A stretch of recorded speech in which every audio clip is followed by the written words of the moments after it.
We always say that part of our job is not just to tell the news, but to make sure people care about it, that this matters to you. As Christina says, it is unconscionable that we live in a world where there is one country which bans girls from going to school and university. That is unacceptable. I would say 90% of my job was trying to get the story back because there was no internet, there was no mobile phones. The news is not just news, they're stories, they're powerful stories. Pakistan, I've had the best experiences in my life and the worst experiences in my life. We keep our job and we don't pull our questions, which has got both of us into trouble. Kind of feels more important than ever, actually, I think, because there is so much happening.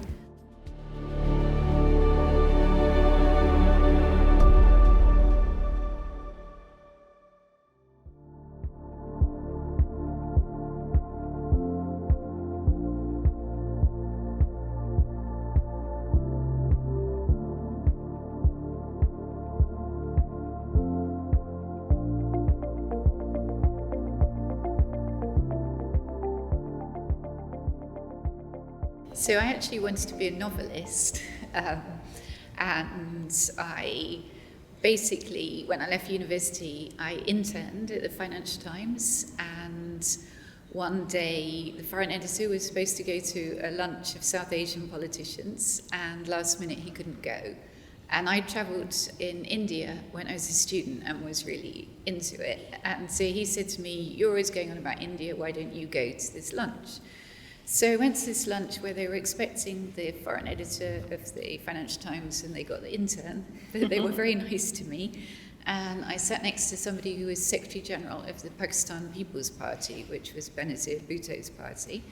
And he asked me if I would like to interview her. She was living here in London in exile at the time. Pakistan was under military dictatorship.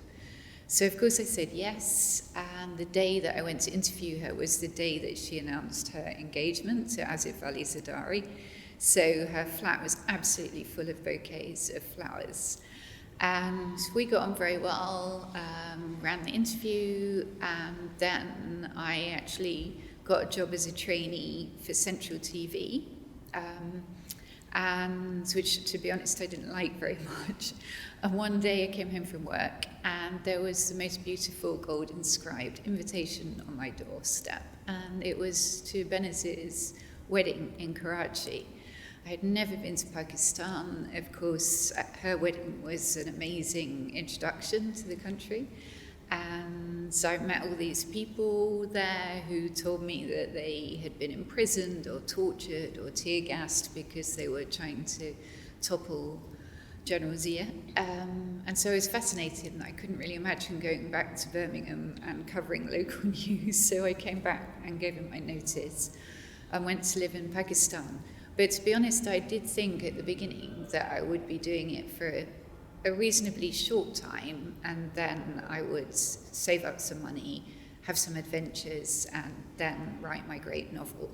But what happened was that none of the newspapers were interested in Pakistan, but they were all asking me about Afghanistan because that was under Soviet occupation at the time. So I started traveling into Afghanistan and fell in love with it, and basically thought, I can't make up stories like this, and really ever since then I've told other people's stories. Yes, I think we both say Afghanistan is a country that no one goes to once, that once you go, you really do get taken by the culture, by the people, by Afghans' sense of self and sense of humor. And despite the tragic history, one chapter to the next, another war, even worse than the last, there still remains something so magnetic about the country, mostly the way the great Afghan proverb, it doesn't matter how big your home is, it's how big your heart is. I think I've never met people so proud of their history as well. They talk about battles that happened centuries ago as if they happened yesterday. Yeah, usually with British. Mostly against the British. Yeah. I sometimes wonder why I did become interested in foreign news. I grew up in a very small town on the far edge of Canada, And is it because when you live in a small town and you read books about faraway places, you become interested in them? And the only facts I have to support my interest is a late slip from our local library when I was in high school. And the book was called How to Be a Journalist. So that's my proof, facts are important to journalism, that I was interested in journalism. And at university, when I did my master's degree at the University of Toronto, I remember one of those light bulb moments when I read Truman Capote in Cold Blood, and I became so excited. It was one of those moments where you sit in the coffee shop and you let your mind wander. It's that idea of that news is not just news, they're stories, they're powerful stories. And whereas my sister Andrea decided the best way to keep continuing to get an education is to become an academic, I liked the deadlines and I liked the storytelling of journalism. And for me, it's always been foreign news, not domestic news. So after I graduated, I wrote to all the big newspapers and media houses in Canada and said I wanted to be a foreign correspondent. And they said, well, you either need to have a journalism degree, which I didn't want to get, or you need to have experience, which I didn't have. So I got a volunteer placement, which happened to be to West Africa in a village with Canadian Crossroads International. I worked there for about 3 months and then went to the big city, and it was classic. I'm told we're not really supposed to say right place, right time, because we're supposed to say that because of the way we make our own luck, but it was good luck, and I think we all, you got a wedding invitation. It just happened that the BBC, this was 1983, 84, the BBC was setting up its first West Africa office, and there I was, wrong CV, no CV, wrong accent, wrong everything, and then the angels came down from the skies and said, please give Lyse Doucet a chance to be a journalist. And I'm still here to this day. After I ended up spending 5 years in West Africa, traveling, based in Abidjan, Côte d'Ivoire, and then I tried to get to Britain. I couldn't find any way to get to Britain. Everyone said, oh, Lyse, you're Canadian, you'll get in.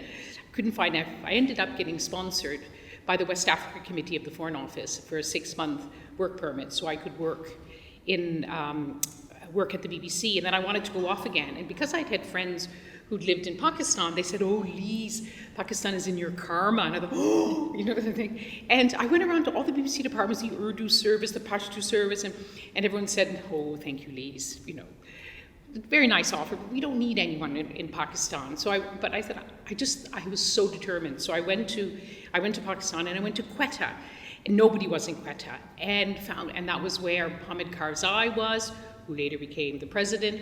Lots of key people were living in Quetta then. And I suddenly started producing stories for the BBC from Quetta, and the BBC, oh, that's an interesting story. Oh, we didn't know that about Quetta before. But to make a long story short, when the job came up to be the Pakistan correspondent, I was still too junior, and the person who got it said, I want Lyse Doucet out of here. My partner is going to be the freelancer besides me, just get her out of here. So some friends, and including a UN envoy at the time and his contacts in Kabul, got me a rare visa for Afghanistan. So I flew in, I flew out Christmas Eve, my birthday, landed on Christmas Day, 1988, Soviet troop withdrawal beginning, and there I was, again, right place, right time, the biggest story in the world. And that's how I remember going to the hotel, the Intercontinental Hotel, and they said, how long will you be staying? And I'm thinking, would this be 6 days or 6 weeks? And here we are, it's like, how many decades have we been doing it? We're still doing it. And again, it really is that sort of the luck when we speak to younger journalists. It's making your own luck. It's taking calculated risks. It's really important not to take too big a risk, especially when you're starting out. And really knowing what kind of journalism you want to do and how you're going to get from A to B. But you do have to pick the right country, because you could be the best journalist in the world, but if nothing's happening, yes, it would be useless. So yes. I think I was very lucky, not just Afghanistan, but I had not been in Pakistan very long when General Zia was killed in the mysterious plane crash supposedly caused by a case of exploding mangoes. And there were really no journalists, no foreign journalists there. So I ended up reporting that. When young journalists come to me, I say, you have to choose a place that is, to freelance, it is interesting enough that editors will take it, but not so interesting that they already have their staff correspondent there. But also cheap to live and nice place to live. Yeah. In Pakistan, I've had the best experiences in my life and the worst experiences in my life. Like when I look back, so I started out as a journalist in '88. The Berlin Wall was just coming down. It was the end of apartheid. Lots of dictatorships in Latin America were just ending. It really felt, like the end of history. It felt like everything was moving in the right direction. That's what they said, yes. And now it's the opposite. It feels like everything is going the wrong direction. There's certainly never been as many conflicts going on in the whole time that I've been a journalist. I mean, there hasn't been since the Second World War. And it's frustrating because it's actually very hard to cover all these things. And sometimes I think people think we deliberately don't cover, like lots of people think we're deliberately not paying attention to Sudan, for example. But, we're limited resources and there's a lot happening. And obviously Ukraine, for example, I never imagined I'd be covering a major land war in Europe, and it affects us directly. So clearly there's going to be a lot of coverage of that, but also now that attention has switched a lot to the Middle East. So I just came back from Ukraine and people pretty depressed about the situation, but also feeling that they're not getting the attention that they were getting before. Yes, how many US presidents came into office wanting to pivot away from the Middle East, go to more successful regions where America pursue interest of strengthening American prosperity, other alliances, and they keep getting dragged in. I went to Jordan in 1994 to set up the BBC's first office in Jordan, and that was in the wake of the Oslo Peace Accords. And while they weren't perfect, people talked about peace. When you went to Ramallah, there were menus in Hebrew. Israelis and Palestinians could meet each other. And there were strong critics on both sides, but there were people who dared to believe that this could provide a path, still rocky, a path towards what both sides wanted: security for Israelis and a Palestinian state. And I remember, again, I stayed 5 years, always seems to be my time in staying as a correspondent. So I stayed 5 years there. And I remember saying to Israeli intelligence officials, although they didn't need me to tell it, that the longer you wait to resolve this, the harder it gets. And to be back there now where the aspirations are still the same, that Israelis want to live in security, the Palestinians want the dignity and their right of having their own Palestinian state. Arab nations want to know that their borders are safe and that their own people are not going to constantly be knocked about by these. The root of the crisis is always, again, the Israeli-Palestinian crisis. And it does get ever worse, that the kind of violations of international humanitarian law, the kind of costs paid by civilians that we've seen decade after decade, they get ever worse. And I always say we live in the best of times and we live in the worst of times. The best of times because the dazzling changes in technology mean that we know so much more about each other. It makes our jobs as journalists so much easier to get our stories out. And our institutions, our understanding of international humanitarian law, our international courts, our mediation, the experience of our mediators to stop wars. But the worst at times is that never have we lived with such impunity, that people get away with it. And the methods of war now go from everywhere from the trench warfare of First World War that we see in Ukraine to the most advanced intelligence gathering, cyber warfare, the kind of drones that we're seeing being employed. And so you have this strange paradox that we should be able to deal with the world better, but in fact, it just keeps getting worse and so much harder to end wars. So many of this, to use that horrible expression, so many forever wars. Yeah, it feels like none of the wars I've covered have ended, which is one of the reasons I think we keep going back to places, because they're not resolved. I think one of the things that concerns me is that it feels like there's so many bad things happening that people are not affected anymore. They've kind of got a bit inured to it. And even, I mean, we both care deeply about Afghanistan. I find it absolutely unconscionable that in 2024 there is a country in the world where girls are not allowed to go to high school and women can't work. And yet it feels a bit like the world's moved on, right? 3 years ago when the Taliban took over, there was tremendous outrage, but now hardly anybody talks about it. And that concerns me. So, you know, how do we convey to people the importance of these stories when every night they're just seeing endless killings and destruction? And, you know, how do you make people care? I think it's much more of a challenge than it was. Because there's this click and swipe culture that, you know, never have we been so close to the news. It's right in our pocket with our phones, but then it just, people, you know, click, swipe, click, you know, and they even measure it now. You know, when you read stories, it says at the top, 2-minute read, as if to say to you, it's going to take 2 minutes of your time, and then it's the most nerve-wracking thing, because in the BBC they say, well, you had second minute one, or you have 30 seconds of engagement. Your piece was 6 minutes long, but people stayed with it for 30 seconds. So they can actually measure it. But it's this. I always say that everything has changed, and nothing has changed in journalism. In journalism school, they still teach students that it's the who, where, what, when, why. The facts, you know, the rock bottom of what we do. But we find ourselves in a time where even the facts are contested. And even we have to fight to, as Christina says, to convince people the news matters, that news avoidance is what it's called in our business.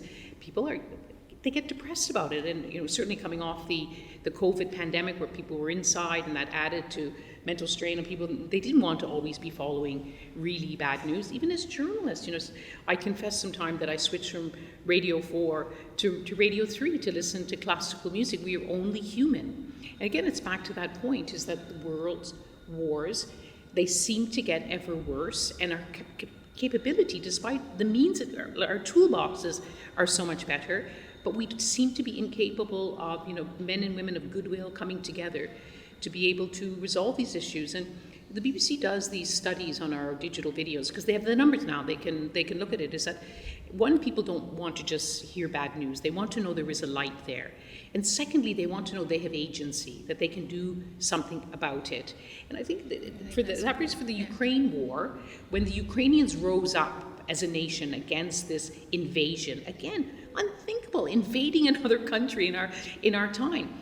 That people thought, wow, look at the Ukrainians, and we want to support them.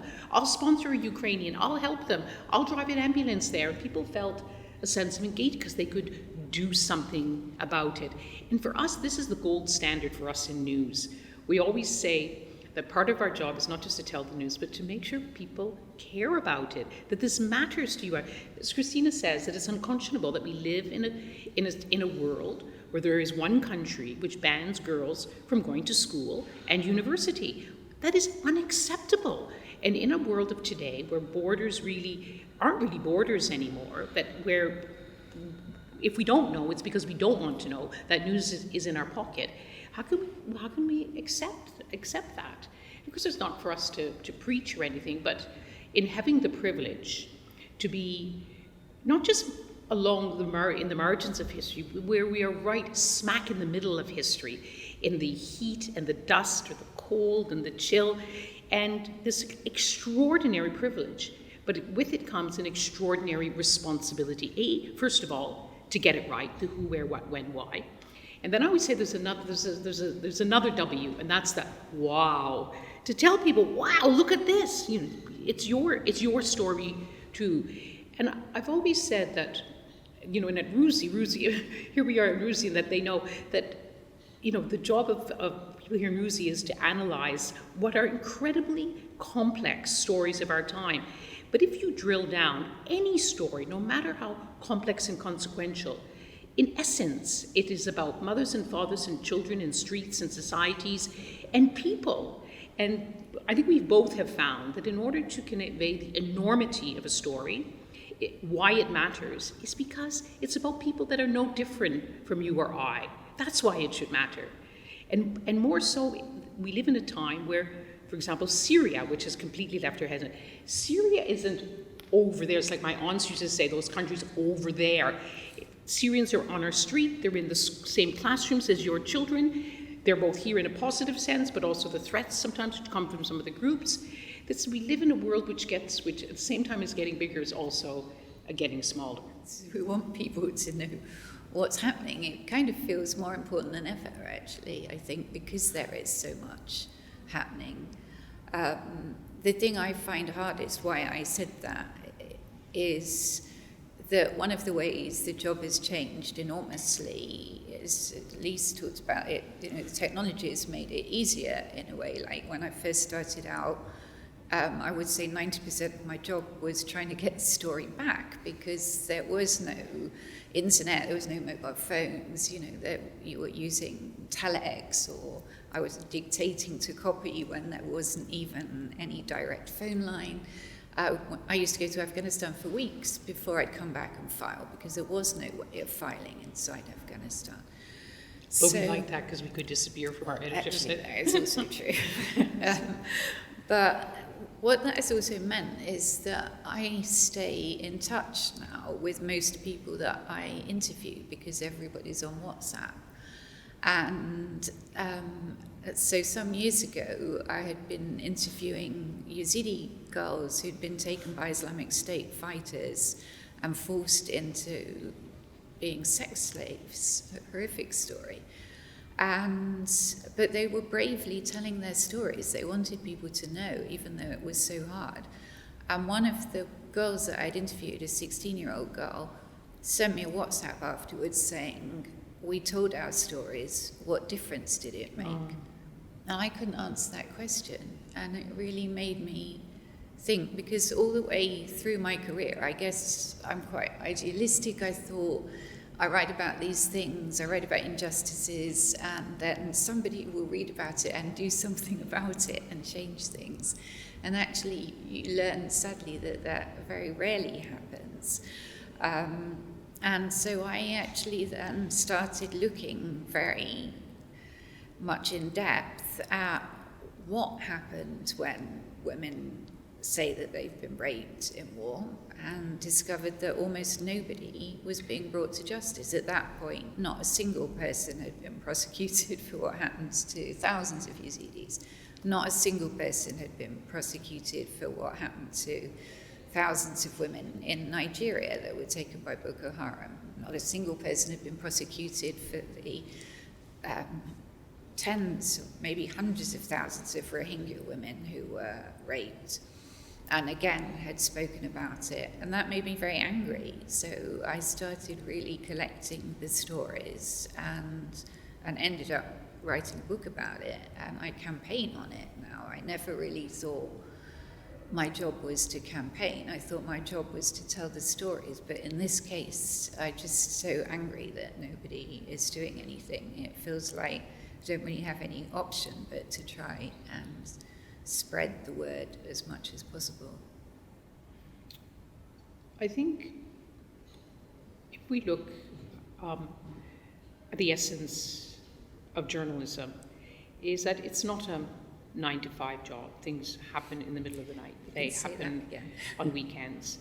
And you have to have, I call it the pain, and I sometimes curse it, but it's physical. And when something happens, you just feel it right here, and you think, I want to be there.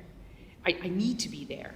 And you're beside yourself if the borders close or you can't get a visa.